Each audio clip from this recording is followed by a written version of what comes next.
Você está ouvindo Voz da Terra, uma minissérie de podcasts onde ecologia e política se encontram para debater os desafios do nosso tempo. Aqui, damos espaço às questões ambientais que moldam a nossa sociedade.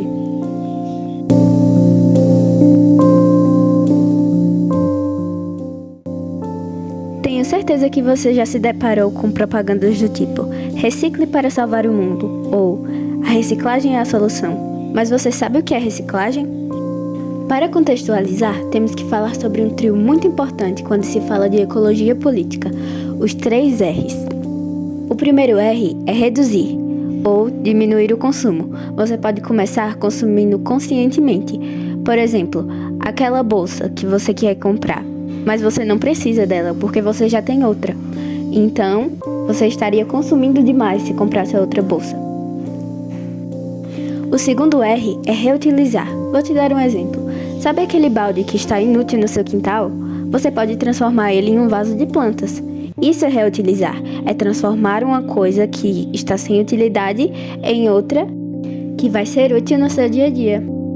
E por fim, o terceiro R, reciclar, o mais polêmico. Ele é muito confundido com reutilizar. Mas reciclar é utilizar um material já usado em algo novo. Tipo uma latinha em outra latinha, papel em papelão, uma garrafa plástica em outra garrafa plástica. Parece a solução perfeita, não é?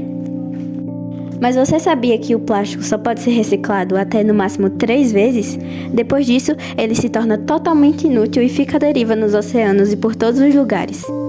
De acordo com o jornal da USP, menos de 10% de todo o plástico do mundo produzido é reciclado. Isso significa que a cada objeto de plástico que é feito com reciclagem, mais 10 objetos iguais são produzidos diretamente de combustíveis fósseis. Agora, vamos falar de toda a problemática envolvendo a reciclagem. A ilusão da reciclagem perfeita. A ilusão começa justamente aí. As empresas e a mídia criam uma narrativa muito bonita sobre a reciclagem. É a ideia de um ciclo infinito, onde a garrafa plástica que você usou vira uma garrafa novinha em folha. Isso faz a gente se sentir bem, como se estivesse fazendo a coisa certa, e continua consumindo, sem peso na consciência. Mas a realidade é bem menos mágica. Nem tudo pode ser reciclado. Sabe aquele pote de iogurte e a embalagem do salgadinho? Muitas vezes esses materiais são misturas de plástico com alumínio, o que torna a reciclagem um processo caríssimo ou até impossível. E mesmo os materiais que podem ser reciclados nem sempre são. Muitas empresas colocam o símbolo de reciclagem em embalagens que, na prática, não tem como ser recicladas. É o chamado greenwashing, uma estratégia para enganar o consumidor e fazê-lo pensar que está comprando algo sustentável, quando na verdade não está. O efeito colateral de consumir sem culpa. Essa ilusão da reciclagem perfeita acaba tendo um efeito colateral perigoso. Ela estimula o consumo excessivo. A gente compra, mas sabendo que depois recicla. Mas se esquece que o problema do lixo começa na produção, não no descarte. Muitas empresas e governos fazem propaganda da reciclagem, mas pouco se fala da intenção dessas empresas ao afirmar que está tudo bem consumir plástico, já que ele vai ser reciclado.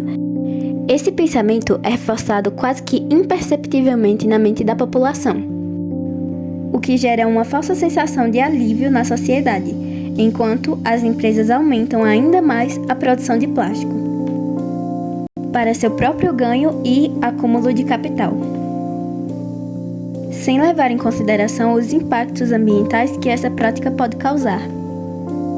Você acha que um simples canudo de metal que você substitui vai anular os impactos das 400 milhões de toneladas de plásticos produzidas por ano no planeta?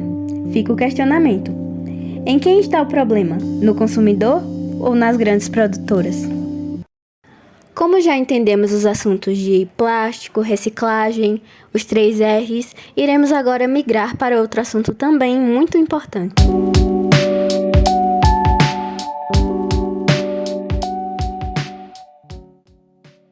Voltando à segunda parte do nosso podcast, Agora vamos mergulhar um pouquinho mais na política e nas crises climáticas. Agora iremos falar de uma pergunta que deve ser recorrente na cabeça de muita gente.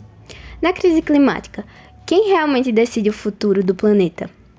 Quem tem o poder de definir as políticas ambientais no Brasil e no mundo?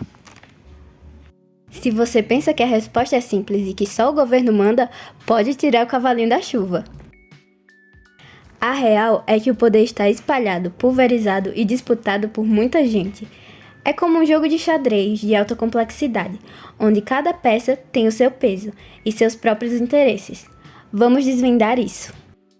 Aqui no Brasil, a tomada de decisão sobre o meio ambiente é um sistema com múltiplos atores. Quem está no centro do tabuleiro é o Ministério do Meio Ambiente e Mudança do Clima, MMA.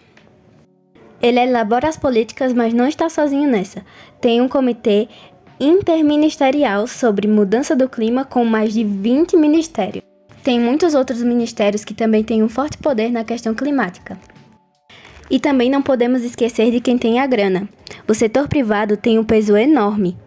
As grandes indústrias e empresas com alta emissão de carbono podem influenciar as políticas, tanto pressionando por flexibilização das regras, quanto investindo em soluções sustentáveis. E no mundo, quem tem o controle do clima? Em escala global, a coisa fica ainda mais complicada. Não existe um Ministério Global do Clima Mundial, com poder de política, mas uma rede complexa e interligada de organizações, acordos e mecanismos que tentam coordenar os esforços globais. A grande orquestradora disso tudo é a Organização das Nações Unidas, a ONU. A ONU é responsável também pela Conferência das Nações Unidas sobre as Mudanças Climáticas de 2025, a COP30 Amazônia, que vai acontecer aqui no Brasil, na cidade de Belém, entre o dia 10 e 21 de novembro. E por hoje é só, galera. Espero que vocês tenham se divertido, aprendido e que esse assunto dê aquele estalo para que vocês possam ir atrás de mais. Porque o papo não acaba aqui, né? Então bora pesquisar, trocar ideia e continuar essa conversa fora do podcast. Valeu demais pela escuta e a gente se encontra no próximo episódio.